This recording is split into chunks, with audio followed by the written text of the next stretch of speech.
So listen, when I was like 13, 14, maybe like a little bit of 15, fortunately, I used to write wattpad stories that I would then publish. For the record, this is not One Direction fan fiction. I am normal. Get help. It's honestly somehow worse. This was my profile. Wow, very professional. I love the dog that I just found on Google, and the chevron. That really speaks to the era that this was happening in. I have 3 published novels that are incomplete. Number 187 in homeschooled. Yeah, babe, we can tell. You know what? This one, The Hallway, that has 43.7k views. Oh my gosh, Jesus Christ. God help me, please.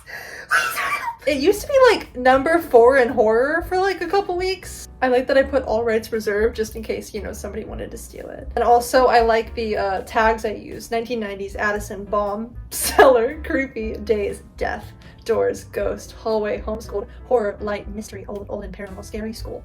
This was my banger story, so I'm gonna start with this one just because this was like my hit. I'm gonna read you the blurb, the little breakdown of the story, just so you know what you're up against. My name is Addison Jones. I am 15 years old. I had long black hair that went down to my bottom and gray eyes. I was pale as a ghost, at least that's what my mom would always say. I had just moved to a small town in Pennsylvania where I went to my first year of public school. Being taught by my mother at home my entire life, sophomore year was a huge reality check for me. I didn't really fit in. Most of the girls here were blonde and had lots of friends. And I was alone. I was always alone. Am I projecting? Like, was I projecting in this? For as long as I could remember, everybody didn't pay much attention to me. I've never had a friend, and I can't recall the last time anyone other than my mom paid any attention to me. Even my teachers paid little to no attention. I didn't like school, but because of my father's death, whoa, bomb drop, my mom could no longer teach me as she had to work. I was only a week into school and everything was normal. Until it happened. Let's tuck her in. There's period underwear, like period panties as an ad. Chapter 1, A Normal Morning. January 1st, 1984, 2:57 a.m. Flashback. I remember it like it was just yesterday. It was January 1st, 1984. My age was 3. I was in my room. The walls were white and I had pink and white plaid bedding. My teddy bear sat in the corner of my bed, where it always was. My furniture was wooden. My dad made it for me when I was a baby. I think also what we need to take into account while I'm reading this is I think at this point in my life, I thought that the 1980s were like the Victorian era. So I'm writing this as in she's in like the Victorian era, but it's 1984. Because I apparently did not know what was going on in 1984 when I was 14. It was almost 3 in the morning. I'd been woken up a few times to the sound of slow, heavy footsteps. I'd fallen back asleep by this time, and I was sound asleep when I heard it. Bang! The sound of a gunshot. Damn. Loud and clear as day. I was 3 years old. She's 3 years old. How does she know what a gunshot sounds? I shot up from my bed, tears streaming down my face. I immediately ran to my parents' bed. I was so little, I didn't know any better. I woke up my parents and they searched the house. They found nothing and they told me to stay in their room tonight. My dad stayed up all night, making sure our house was safe. I remember waking up the next morning, back in my room. It was as if I never went to my parents' room that night. I still don't understand why. Everything the next day was normal. I asked my mother in my squeaky 3-year-old voice what had happened last night. What the fuck? Like, what 3-year-old is asking? What happened last night? Like, that you can't even talk properly when you're 3. You're like a toddler. Like, you're using sippy cups and watching Elmo. Like, you're cocomelloning. Why are you asking? Like, why are you like, what happened last night? Bitch. Sorry. I don't know. I just have a lot of problems with this. I told her everything I remembered. And she looked at me like I was crazy. That was the first time I can recall a weird occurrence. Kaylin, when you edit this, put like a thunder sound effect for like dramatic effect. September 18th, 1996, 6 a.m., present day. We're still in the Victorian era though, probably. It was early in the morning. I rolled out of my bed. The wooden floors were cold, making my toes scrunch up. I forced myself to go downstairs. I hadn't had to get up this early in a while. Since I had never gone to school before, my mom normally didn't wake me up until 7:30 a.m. That's supposed to say wake, but I'm illiterate. It was 6. Exhausted, I opened my door and was greeted by the usual creak.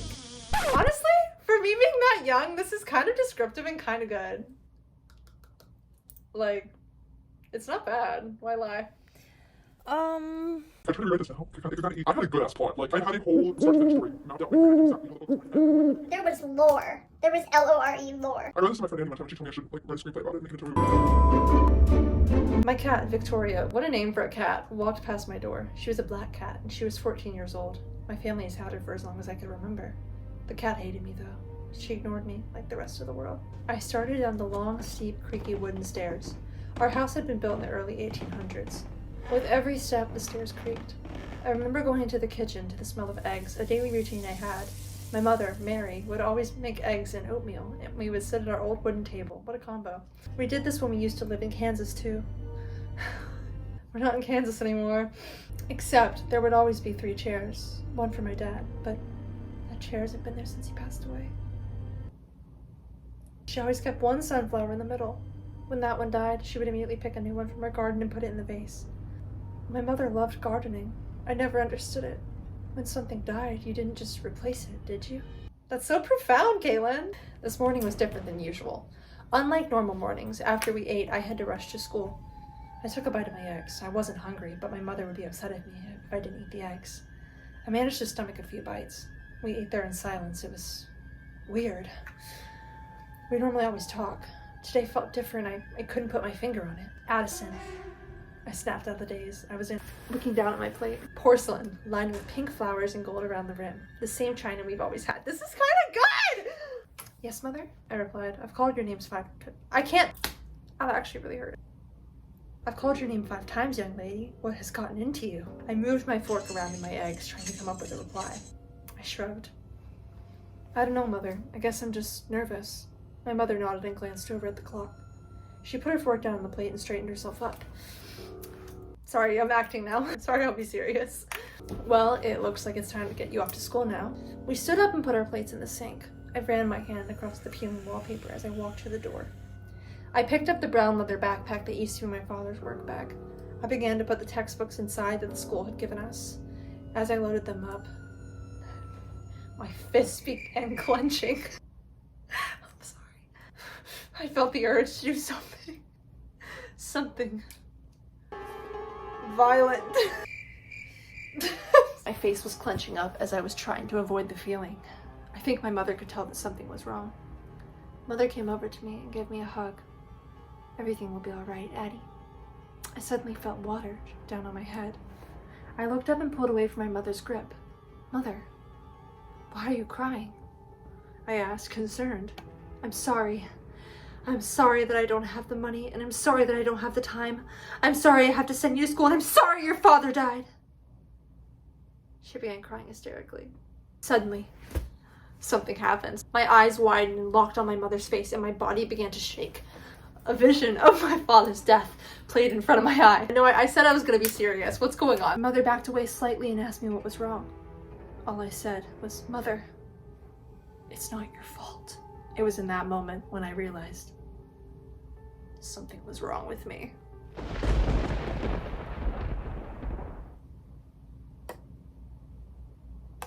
God, I'm on a cliffhanger. Okay, we're gonna do a little teaser for chapter 2. Maybe I'll like do a whole reading until we finish the book. But like, if I did the whole thing in one video, the video would be like 30 minutes long, and no one wants to sit through that because I can see my retention rates in my YouTube analytics, and I know you guys are skipping out after about 3 seconds, so you know what? I don't think 30 minutes is gonna do it. I'm just kidding. Just kidding. Love you guys. I'm just gonna read the flashback because, you know, this story operates with flashbacks and present day, as you've seen if you've been following along, which I hope you have because this is literature. May 4th. 1986, 3 a.m. I like how all of this happens at 3 a.m. I was now 5. I remember waking up at 3 a.m. sharp. I had this gut feeling to go downstairs and look on the couch. We had crisp white fabric couches. I remember going down the stairs and into our living room. My stomach dropped when the crisp white couches were covered in blood. Fresh blood. There was a body of, holy shit. Oh my god, I was like 14 when I wrote this. What's wrong with me? There was a body of a little girl with long black hair. She had a gunshot. She had a gunshot? Not a gunshot wound. She had a gunshot. Like, what does that mean? She had a gunshot wound. And there was a gun laying to the side of her. She reached out to me and said, help. I can remember screaming at the top of my lungs, and my mom came running down the stairs. She asked me what was wrong. I showed her what I saw and she didn't see anything. It was only me. It was always only me. Oh my god, I'm getting the chills. Like the hair on my arms like standing up. You can't see that. You have to just believe me. The vision of this girl reaching out to me haunted me. My mother thought I was crazy. From that day on, every night at 3 a.m. sharp, I would shoot up from my bed, wide awake. The girl would be standing in my room in the corner. Her eyes were a sad shade of gray. I remember the tears that she would always have coming down her face. She would say, "Help me," and then I would blink and she would be gone. The silence after she left was eerie. There wasn't the sound of a cricket, nothing, just pure, haunting silence. My mother told me it was my imagination. I believed her for a while. Whoa, what a cliffhanger to leave on! So that's the first chapter and the first part of chapter 2 of my self-written novel, The Hallway. I'm done, and if you want me to read more, I will. And if you don't want me to read more, I might do it anyway because I don't listen to anything anybody tells me to do. Love you, boo-boos. I'm gonna go now because now I feel like I need to take a shower to like wash off the embarrassment. See you next time. Bye bye.